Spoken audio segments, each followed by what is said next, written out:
Chapter 22.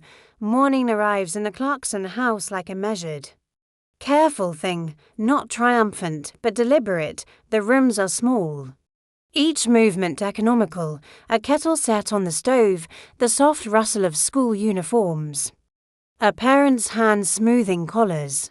Under those ordinary motions there is an undercurrent of unease that never quite leaves Isabelle.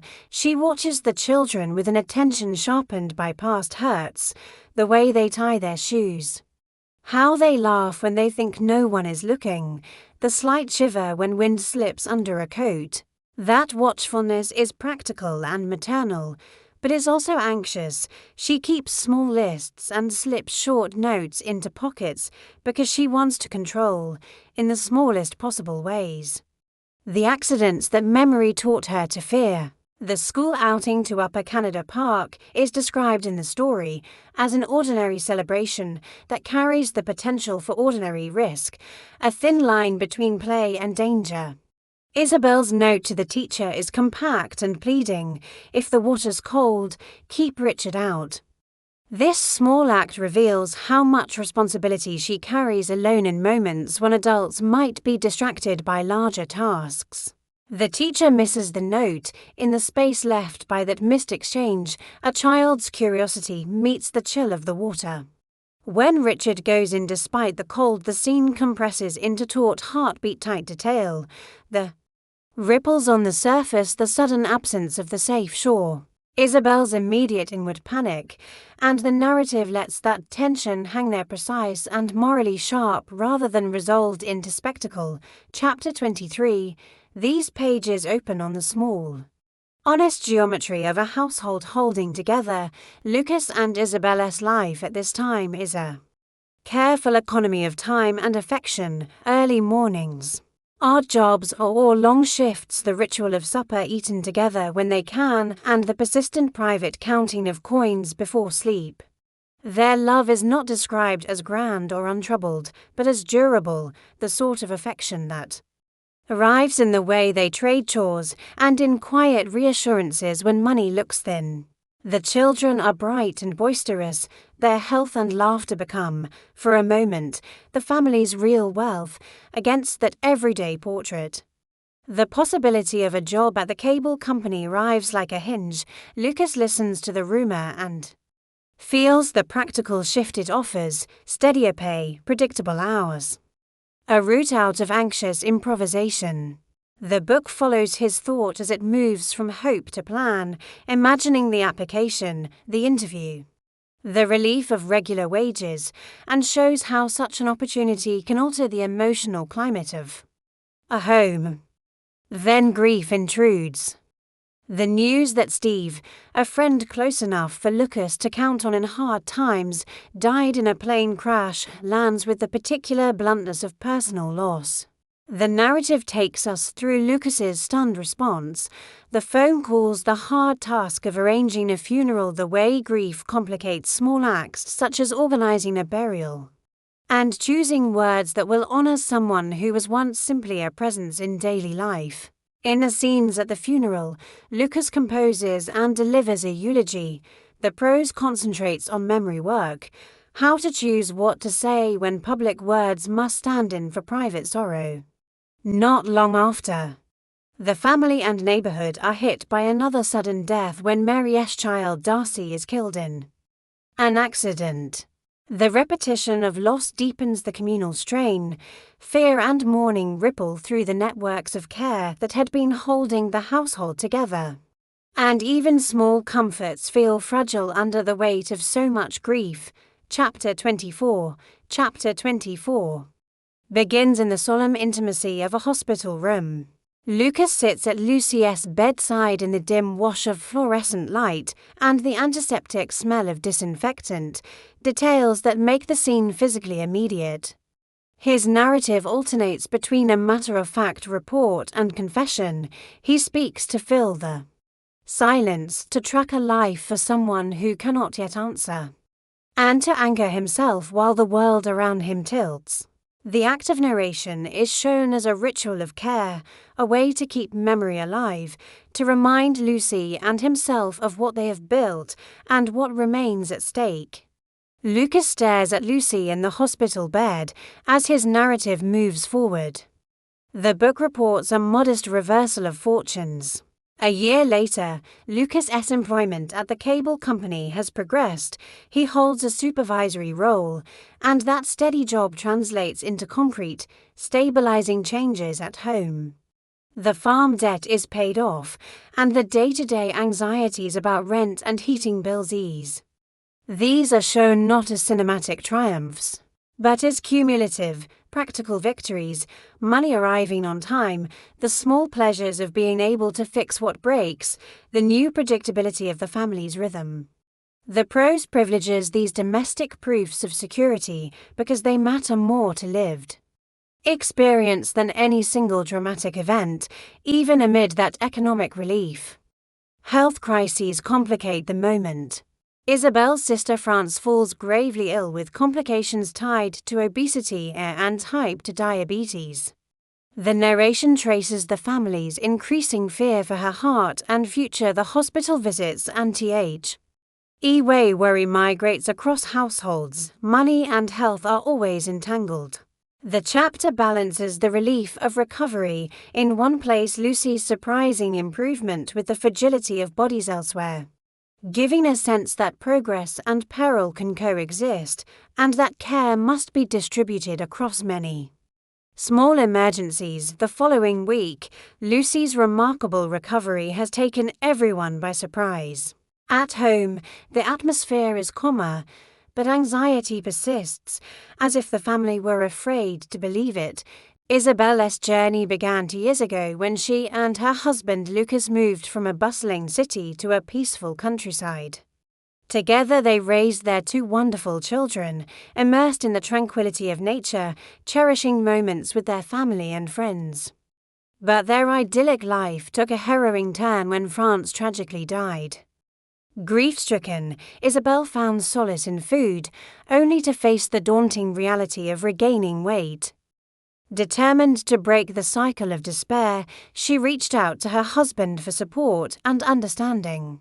With his unwavering encouragement, she decided to prioritize her health and well-being, marking the beginning of her journey towards healing and self-rediscovery. Now let's delve deeper into the depths of her story. Chapter 25. A significant portion of the narrative is dedicated to exploring Isabelle's personal journey and triumph over adversity. The chapter opens with a stark reminder of the lasting impact of France's death on Isabelle. Despite the passage of 2 years, she continues to grapple with the haunting fear of following in her sister's footsteps, losing her battle with weight gain and poor health. The constant worry about her health drives her to seek solace in food, which she uses as a coping mechanism to mask the deep emotional pain she carries. As she indulges in comforting meals, she becomes acutely aware of the weight creeping back up on her body, triggering a renewed determination within her to confront this issue head-on. Haunted by the memory of her late sister and fueled by a desire to honor her legacy, she initiates an important conversation with her husband, Lucas. Together, they discuss the urgency of addressing her weight and finding effective solutions. Recognizing the significance of professional guidance, she decides to take a bold step and enrolls in a formal weight loss program, signifying her commitment to prioritizing her health and well-being. Throughout her journey, she remains steadfast in her resolve, faithfully following the program's guidelines and diligently changing her daily habits. Her commitment is unwavering as she works tirelessly to shed those extra pounds that have become a constant burden.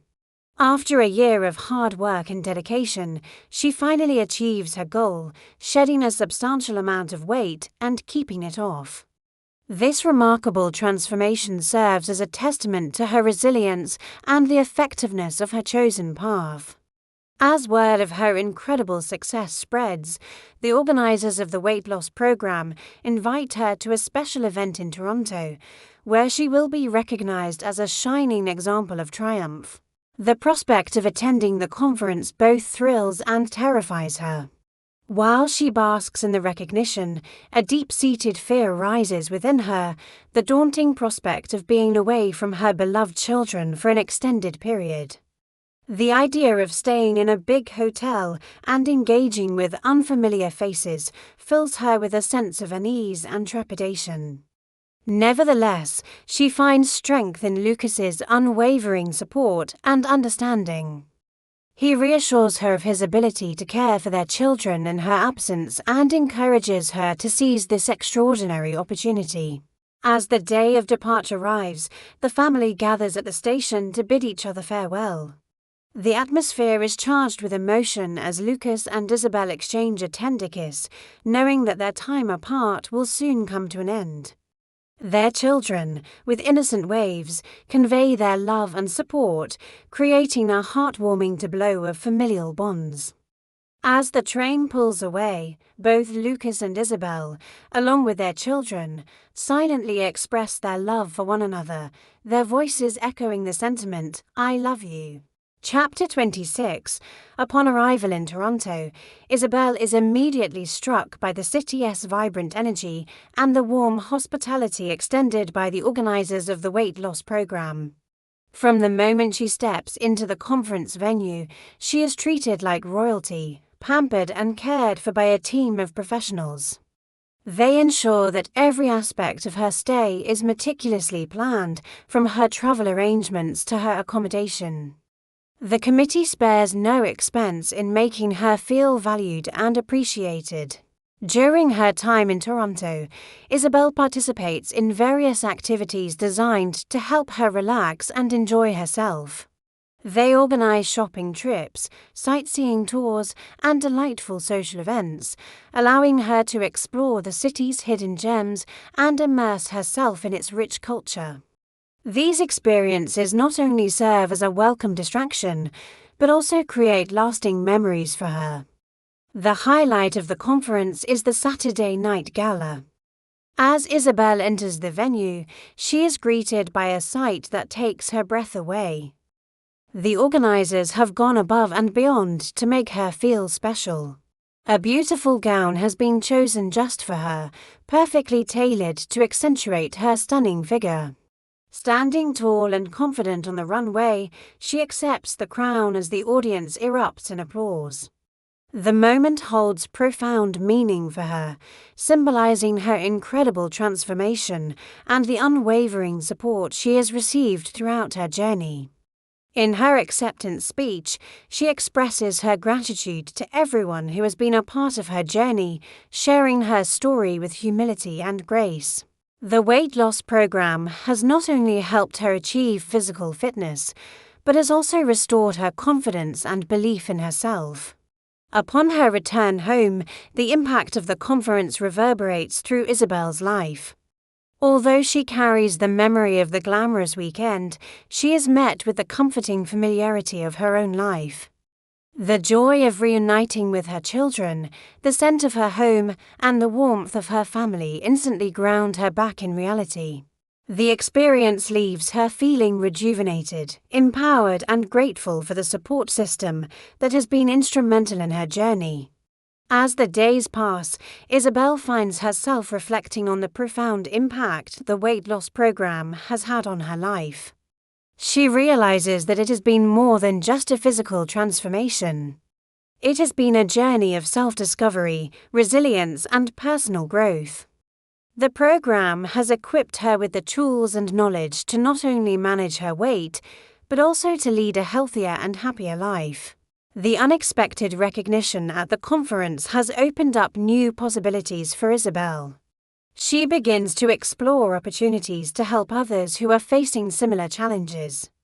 Her newfound confidence and belief in herself drive her to become a beacon of hope and inspiration for those who are struggling with their own weight loss journeys.